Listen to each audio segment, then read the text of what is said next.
హల్లెలూయా. మన ప్రభువును రక్షకుడైన యేసుక్రీస్తు నామంలో ఈ వీడియో వీక్షిస్తున్న మీ అందరికీ ప్రైజ్ ద లార్డ్.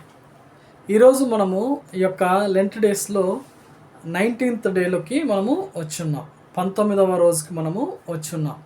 ఈ యొక్క 19వ రోజున దేవుని లక్షణమైన కృపచూపు దేవుడు అనే లక్షణాన్ని, లేకపోతే కృప అనే లక్షణాన్ని, దేవుని యొక్క లక్షణాన్ని మనము ధ్యానిద్దాం.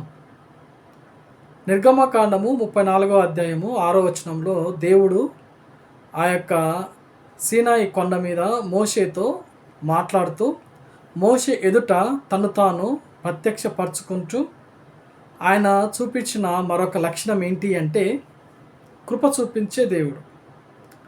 ఆయన వేవేల మందికి, లేకపోతే అనేక సంవత్సరాలకి, లేకపోతే వేవేల తరాలకి తగిన కృప చూపించే దేవుడు. కృప చాలా విలువైనది.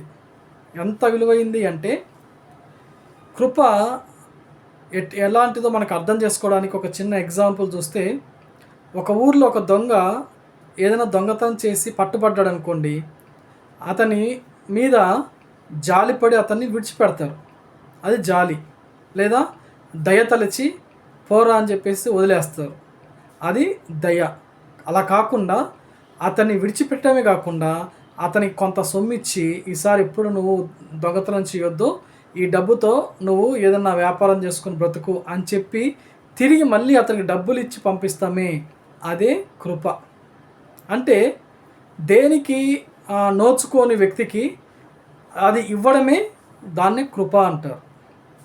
మనము యాక్చువల్గా దేవునికి దూరమయ్యి మనము పాపంలో జీవిస్తూ ఉన్నప్పుడు దేవుడు మనకి కృపనిచ్చాడు. నిజానికి మనము దేవుని రాజ్యానికి వారసులము కాము. సాతాను రాజ్యానికి వారసులుగా ఉన్న మనల్ని దేవుడు తన రక్తం ఇచ్చి, ప్రాణం ఇచ్చి దేవుని రాజ్యంలోకి మనల్ని ఉచితంగా చేర్చుకున్నాడు. నిజానికి మనం పాపం నిమిత్తము, మన దోషం నిమిత్తము మనం ఏం చేయబడాలి? శిక్ష అనుభవించాలి. కానీ దేవుడు ఆ శిక్షను అనుభవించి పైగా ఆయన కుమారులుగా మనల్ని చేసుకొని ఇంకా ఆయన రాజ్యంలో మనకి హక్కుదారులుగా చేశాడు. దీన్ని కృప అంటారు. సో ఇంత అపరితమైన కృప మన ఎడల దేవుడు చూపిస్తూ ఉన్నాడు. ఈ కృప గురించి ఈ యొక్క లెంట్ డేస్లో మనం ధ్యానించుకొని ఆ కృప దేవుడు ఇచ్చినందుకు దేవునికి ఎంతగానో స్తుతులు చెల్లించాలి. మనము ఎవరి పట్ల కృప చూపించలేం, కేవలము దేవుడు మాత్రమే మన కృప చూపించు దేవుడు. ఎందుకు అంటే కృపకు ఆధారమైన దేవుడు ఆయన, కృపలో ఐశ్వర్యవంతుడు ఆయన. కాబట్టి అలాంటి లక్షణాన్ని మనము తెలుసుకోవడానికి, దేవుని స్తుతించడానికి ఈ లెంట్ డేస్లో మనము కొంత సమయాన్ని మనము కేటాయించి ఆలోచించాలి. మన ఎడల ఎంత కృప చూపిస్తున్నాడు. నిజానికి మనం ఈ స్థితిలో ఉండడానికి మనము అర్హులము కాదు, కానీ దేవుడు ఉంచాడు. అదొక కృప కదా.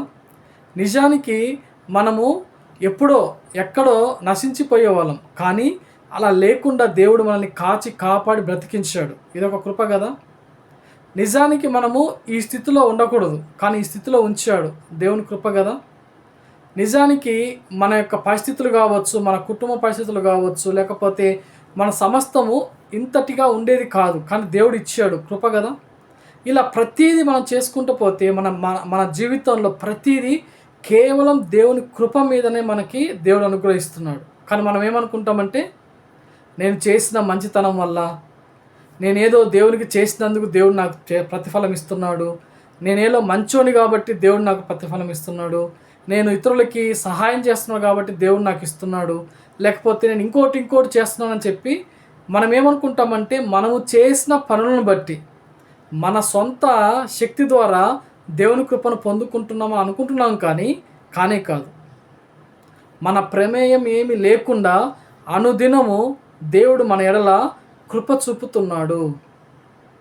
అదే కృప అంటే.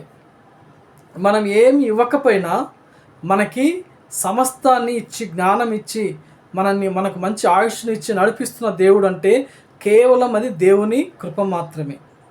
కానీ మనము అలా అనుకోలేం.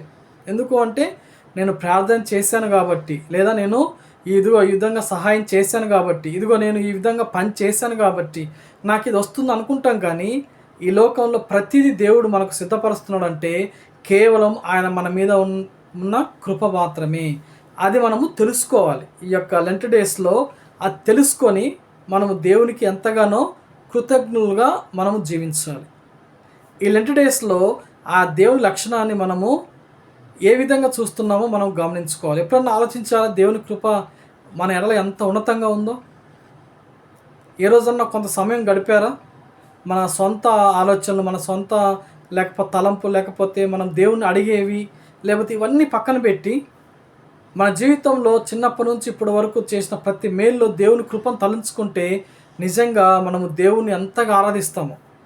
కాబట్టి ఇక్కడ నుంచి అయినా మనం సరే మన ప్రతి విషయంలో దేవుని కృప ఉందని మనం తెలుసుకొని మనము ఆయన దగ్గరికి చేరే ప్రతి క్షణం, ప్రతిరోజు, లేకపోతే మనము మందిరానికి వెళ్ళే ప్రతిసారి, సమాజంగా కూడుకున్న ప్రతిసారి, కుటుంబ ప్రార్థనలో ఉన్న ప్రతిసారి, మనం ప్రార్థిస్తున్న ప్రతిసారి ఆయన కృపను తలంచుకొని దేవునికి ఎంతగానో స్తుతులు చెల్లించాలి. దావీదు భక్తుడు ఎల్లప్పుడూ దేవుని యొక్క కృపను తలంచుకునేవాడు. నేను ఎక్కడో గొర్రెల కాపరిని తీసుకుని వచ్చి రాజు చేసావు ప్రభువా, నిజానికి నేను రాజు అవడానికి అవకాశం లేదు, దేవుని కృప, కేవలం నీ కృప అని చెప్పి ఎంతగా దేవుని ఆరాధించాడు దావీదు. కాబట్టి మనం కూడా అలాంటి మనసు కలిగి ఉంటే దేవుడు మన ఎడల కూడా ఎంతగానో సంతోషిస్తాడు. అటువంటి కృప దేవుడు మనందరికి దయచేయలాగున మనము ఈ యొక్క లెంట్ డేస్లో ప్రార్థన చేసుకుందాం. అందరికీ ప్రైజ్ ద లార్డ్.